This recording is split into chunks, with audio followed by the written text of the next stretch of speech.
Scots వస్తున్నారు.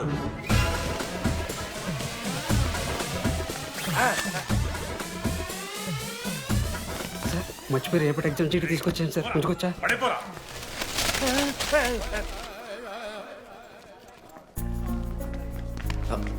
అరే ఇడిపోతున్నావురా? శుద్ధిని వెళ్ళకి వెళ్తారా మామ? అరే సాయంత్రం మనం పోయి వెన్నెలవరకు అనుకోవాలి కదా, ఇప్పుడు ఎట్లా పోతావురా? నువ్వు ఉన్నావు కదా, అవునాను. నువ్వు చూసుకో మామ డీడీ గారిని. Hi. Last day of exams రా. శృతికి ప్రపోజ్ చేయడానికి మనోజాడు వెళ్ళిండు. జెన్నీ కోసం అశోక్ గాడు వెయిట్ చేస్తుండు. మరో పక్క వెన్నెలూరు తెలుసుకోవడానికి డీడీ గాడు ఎదురు చూస్తుండు.